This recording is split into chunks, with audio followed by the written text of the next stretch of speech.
Hi everyone, it's Margaret here from the Wren Circle. The Wren Circle is a small little Facebook group on Facebook, and it honours the Indigenous path, and it also honours and especially the Indigenous path of ancient Ireland. So yesterday was the 9th of October and I booked a tour. It's the only way that you can visit Ushnagh is to book a tour.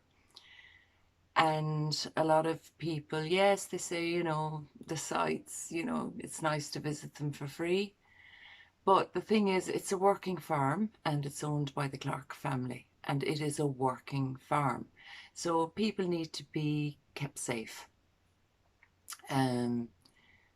And as you walk up to the site, you meet all the cows and the sheep and, you know, and so because it is a working farm, people need to be safe. I come from a farming background. I was raised on a farm, and farms can be dangerous places to go into if you're not used to, you know, being on a farm. So you need to book a tour to go and view the site. And to be honest with you, it's an amazing tour. I was so excited yesterday that when I actually arrived, Simon Tuitt of Monumental Ireland was guiding the tour. And when I got out of my car and he approached me, he said, "Hi Margaret," I went, "Do you know me?" "Yeah, I'm Simon from Monumental Ireland." And I went, "Oh my word." I couldn't believe it because I've never met Simon, yet I follow his Facebook page, and Simon, I know from following him over the years, he's deeply knowledgeable and an amazing person. So honestly, that just thrilled me straight away. Secondly, when I actually left my home yesterday morning, it was raining, and I'm going, oh, you know, okay, you can photograph in the rain, but your lens gets wet and stuff, and so it can be extra challenging. But anyway, by the time I arrived to Ushnagh, it had cleared up, and as you'll see from the photographs I took, it was like Luke, the sun god, came out and literally shone down on us. The sky cleared completely as we, you know, headed up to the top of the site, right up the hill, you know, when you get to the top of the site. And honestly, the sun was shining. It was just amazing. And the sky cleared, and oh my God, and we had the view. We were able to see the view from the top of the hill, all 360-degree circle of all the counties and the mountains. We were able to see out into the far distance as far as Sligo, and so forth. It was just, magical experience.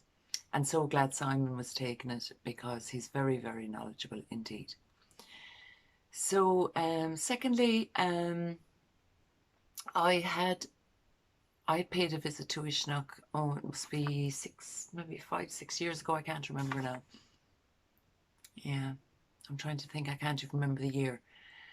And I thoroughly enjoyed it then, and I actually learned a lot from visiting the site. You know, it's okay to read the books and, you know, look at the photographs of different people, even mine, on Facebook, but to actually go and experience it for yourself, it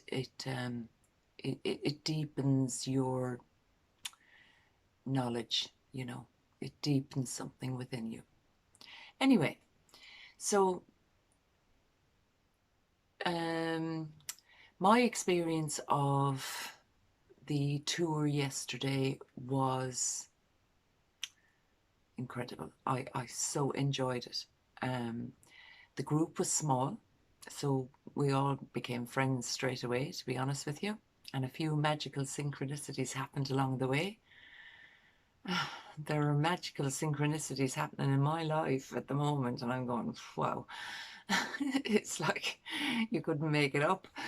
But anyway, we set off on the tour with Simon, and we went up a road, and then we went into a site. You'll see the photographs, and Simon was saying it's called Rathconrath.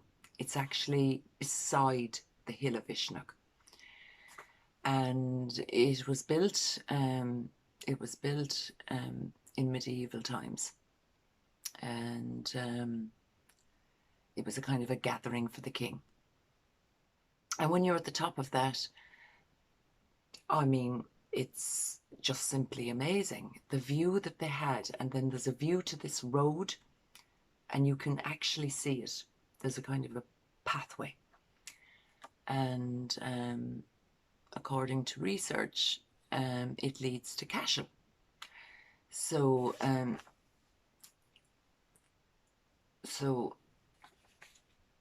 there's much more to Ushnagh that we have to learn about. So much more, because it hasn't been investigated. You know, there's so much more to be investigated to and find out more about our ancestors. But having said that, at least the site is preserved, and it's actually really, really well looked after by the Clarke family. And of course, when a family own an ancient site, and I know this from Mr. Kirby and from Pat Noon, that they own the land, you know what I mean? But they don't consider being the owner. They consider themselves to be the keeper. And that means to protect the site because it's something belonging to our ancient past. And so I've learned that from visiting the sites and meeting the owners over the years. And we're not the owners of any land here on this planet. You know, we're here to live here for a while. And as you know, as if you go into anyone's home or visit anyone's home, you have respect for the person that owns that home, you know. And it's the same when we go to enter ancient sites. We must respect them. They're old, they're ancient, and I think it produces a deep, deep respect in our inner core to go and visit these sites. Because when you're standing on particular areas on the site, you realise you're standing on the same place that your ancestors stood thousands of years ago. And that is deeply moving and brings out this deep respect for them that walked the land before us. So anyway, the first site we came to, as I said, it was Rathconrath, an amazing site, explained amazingly by Simon, and they reckon it was built in medieval times, which would have been when Ireland was in the process of being Christianized. So, and the thing is, you need to take the tour to find out more, or go and do your own research. I'm not going to go into that now. What I want to do with this video is to actually explain how I felt. So anyway, then we left there and we went onto the Hill of Uisnigh, and we arrived at the lake where Luke you know, met his demise, and according to folklore or mythology, he's buried near the lake. But as Simon was speaking about the lake and the story of Luag and Balor and all that, and the battle at Tora, Simon pointed to that a sun rose, you know, out into the west, and then a sun rose into the east, and it was Luag who rose. So it's literally, he didn't rise, but his energy, the energy of him rose like the sun. And of course, the sun is our ruling planet, so nothing can dim the sun ever. It's there all the time and has been for millions of years. But anyway, as Simon was talking about that, the sun broke the clouds. And as I say, it had been raining when I left my home to go to Ushnagh. It was dry when we set off on the tour. But when Simon was speaking, the sun broke the clouds and the sky cleared. And that's not a word of a lie. And you'll see from the photographs, it was amazing. You know, I said, oh my God, Luag is here. The sun, it was incredible. Also, as I was on the tour, I was speaking, you know, all of us were joining in and asking questions of Simon and making our own suggestions. And in mythology, you know, you can have your own opinion because it's not set in stone. We don't know everything because archaeology are still finding out, and we're still trying to figure out the myths, you know. And the myths were written by scholars, as they were called or named, but they were written in the time of Ireland being Christianized. So we don't know for a fact if they're true or if they're not true. But having said that, I think by going to the sites and deeply immersing yourself into the experience, honestly, you feel the magic. You feel it. You can actually feel it. And that's not imagination or making things up. You can actually feel it. And I felt that many times in visiting different sites. So anyway, when we were at the first site in Rathnew, Simon was talking about what the goddess represents, and he was talking about ÉIRU and her sisters, her fellow goddess sisters, Bomba and Fola, is it? Sometimes I get the pronunciation wrong. But they were like the threefold goddess which you come across everywhere in Irish mythology and Celtic culture. So the reason for the threefold goddess is life. So a woman is a maiden, then she becomes a mother, and then she becomes the crone, you know. So it's the 3 stages of a woman's life. And it's all about fertility and how the goddess represented the land. So I was explaining that. So I said in my research at the bee, the queen bee, you know, in a hive, she decides when she's going to go, and you can look it up yourself how she replaces herself within the hive. It's an amazing journey what the queen does, and she's so graceful and respectful to her hive and her lineage that what she does is simply amazing. Go and research it. So I was talking to Simon. I said that, you know, the goddesses in Ireland, they were very like the bee goddesses, in that the queens chose their consorts. They chose who would copulate with them because they needed a king or a partner who would support them in respecting the land. Because these people were nothing without the land. They knew that. They needed to survive. They needed to grow crops.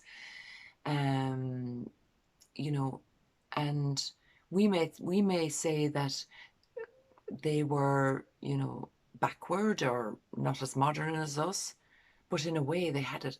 They had everything that we've lost. They had respect and certain ways to their culture that respects the land that we've forgotten. You know, so there's pluses and minuses to their life, and there's pluses and minuses to our lives.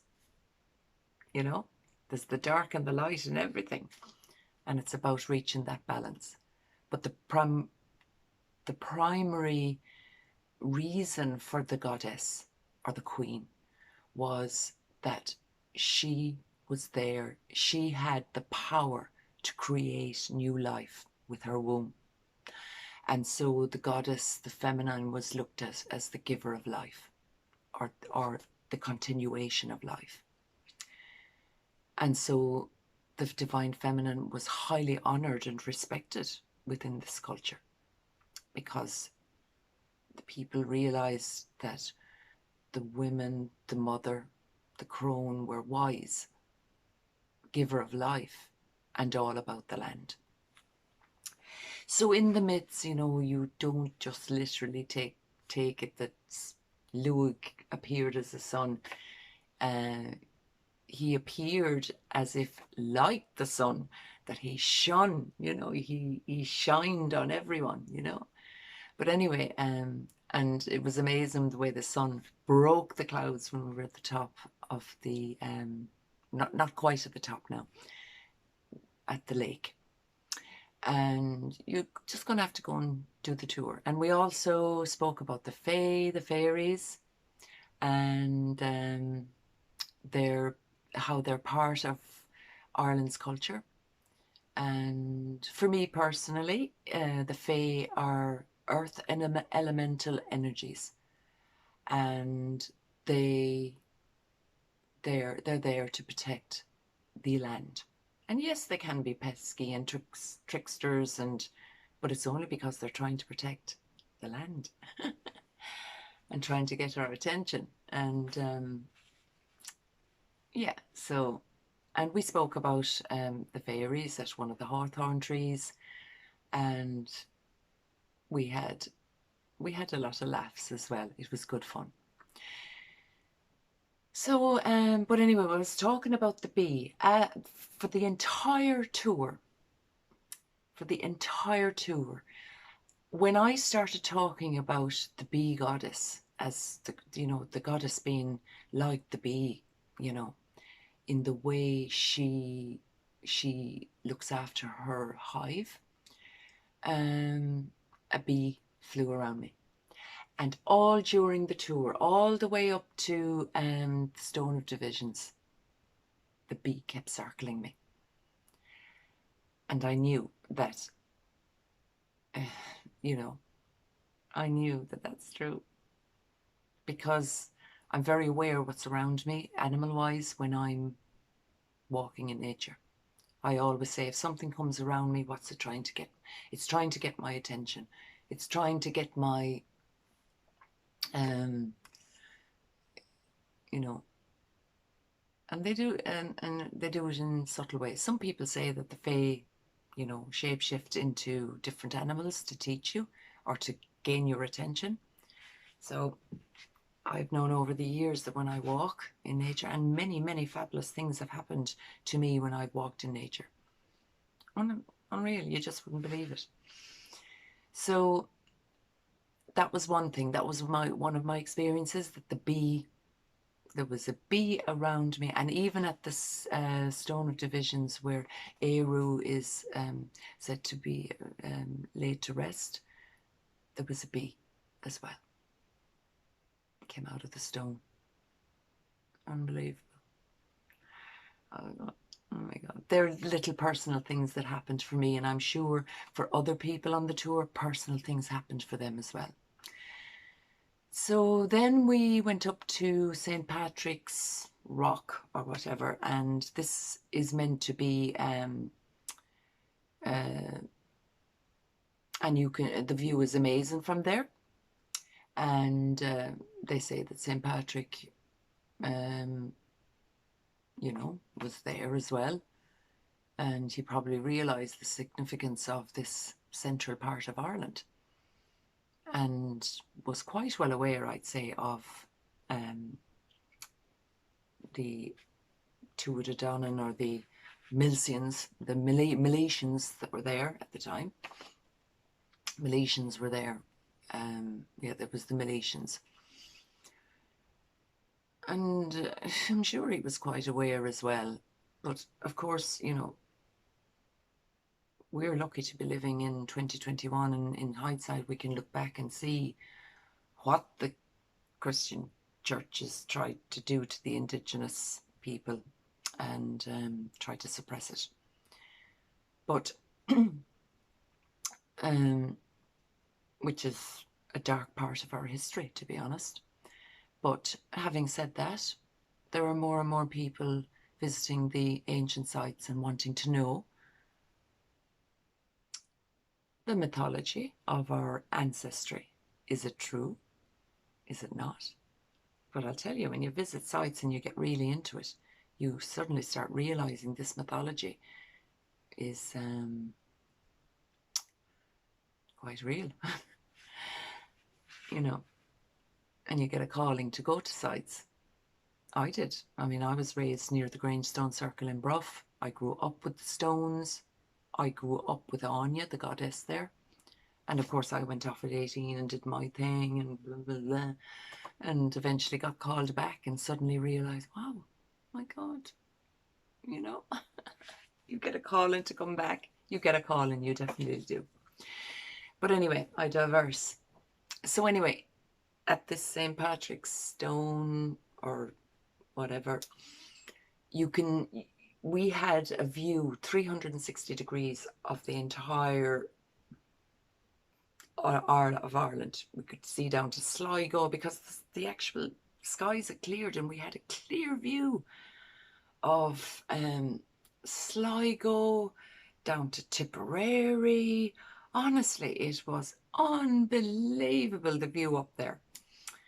And, you know, we all said, my God, you know, to stand up here is like, no wonder our ancestors chose this spot to make it the centre of Ireland. And they were fairly accurate in where they picked where to have that spot. Honestly, they were fairly, it's not quite, but according to Google Earth, Simon was saying it's about 3 kilometres down the road, but they were still well within. How did they know that? I mean, honestly, these people were amazing. Our ancestors were amazing. Anyway, we got on then to talking about Ushnagh is a Bealtaine. It is a Bealtaine site. Bealtaine is celebrated on the 1st of May, and it's the coming together of the god and the goddesses, and they copulate because there's going to be there's a marriage between the, you know, the male and the female energy. You know, there's a marriage, and that's what Bealtaine was all about. It was the time of seeding, growing, watering, nurturing. You know, it was time of the two to come together. So that's what Bealtaine is basically means, the festival. And so just down from St. Patrick's stone, or the flat part as well where you stand up in it, is a photograph of where the Clarke families, you know, introduced the Bealtaine festival. And it's where the fire is lit at Bealtaine. And I have a photograph of that. And of course, I referred to the Bealtaine fire of 2020, which the Clarke family were so good to live stream because of COVID. We were all locked down, no one could go anywhere. And the next thing up comes Ushnagh, and live streams this amazing fire that they constructed, and it was shaped, all the fires were constructed in a heart.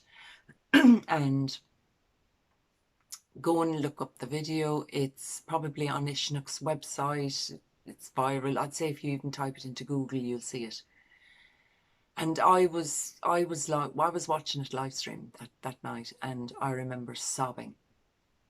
I sobbed, because Ushnagh, that heart, that heart of fire, and when it was droned overhead, it literally, the love went out to the world from Ushnagh.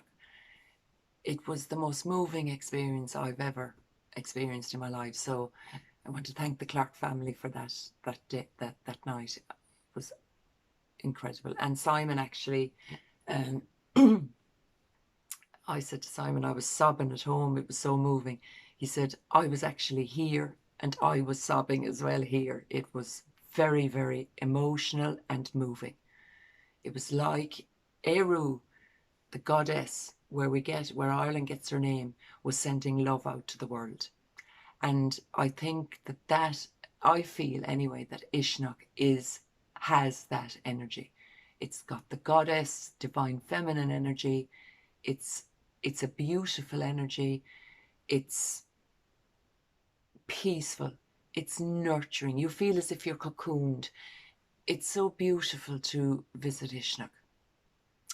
And that is the feeling that I got from Ushnagh yesterday, is that ÉIRU has this amazing love, and her energy is still on Ushnagh. It's there. You can feel it. It's beautiful. Anyway, we continued from there then, and we went to the Stone of Divisions, and it's absolute, that rock is amazing. And Simon explained that if you drone the rock, it's like as if it's the navel. It's like as if it's the navel, you know, of which would be in your chakra area, would be your sacral chakra. So you've got your root chakra, then the sacral chakra, and it'll be around the sacral chakra area in your own body. And very much connected to the umbilical cord and the giver of life. So ÉIRU, the goddess, is a symbolism of the feminine, and such an amazing goddess. And you can feel it on the site. You can actually feel it. And I felt it yesterday. I felt so good. I felt really, really good. And I shed a few tears at Stone of Divisions. Yes, I got emotional. It was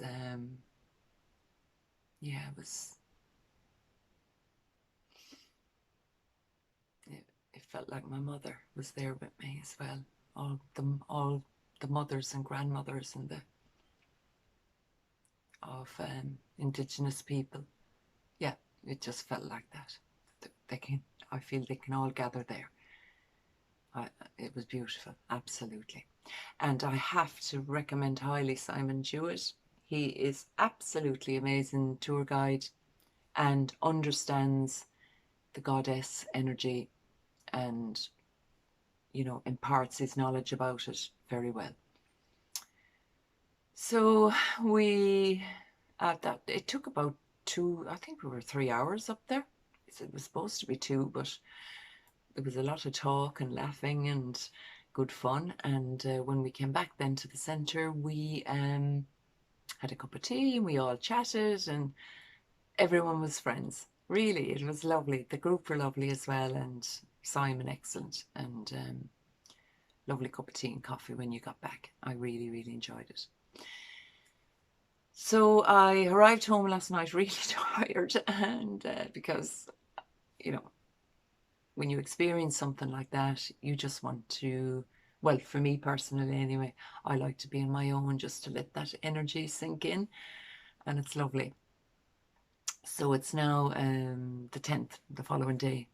I was just too tired last night to try and construct a video. So anyway, I highly recommend visiting Ushnagh if you're ever in Ireland, or you are in Ireland, and to visit the place where the beautiful goddess ÉIRU gave Ireland her name. And now, without further ado, and another thing, I couldn't film. It's not allowed, and I have respect for that. That's not a problem. And to be honest with you, in hindsight, I was quite happy not to film, because if I was busy filming and taking photographs, I would have missed out on the energy of the site. So to be honest with you, and probably missed the bees and missed some of what Simon was saying. So I'm glad really I wasn't filming. I was happy to take the tour, and I was happy to have that space to take in what Simon was saying and also to feel the energy of the site. So if you're filming and you're doing photographs as well, you know, you're distracted from the real reason why you're actually there. So yeah, so I'm glad I couldn't film, and I totally respect why you can't film. You know, look, you must respect the owners and the Clarke family. They're doing an amazing job in protecting that site and keeping it for everyone. And it's better off that a tour happens, because, you know, if you could just wander into the land, you could wander down into fields that you're not meant to be on. There could be a bull in there or anything, you know what I mean? Like, farms are not safe places to visit. You need to be with someone that's experienced about farming life. So, you know, so we need to show respect to the Clarke family as well. They are amazing what they've done and what they are doing, and I applaud them. Thank you so much. At least we can go and visit, and it is beautiful there. And I think they respect ÉIRU as well, and they respect the site, and they encompass that respect into, you know, the actual site. It needs to be respected. So anyway, without further ado, here's the photographs of my day. I just needed to give what I experienced and what I felt, and I hope you enjoyed the rest of the video, and thank you for watching.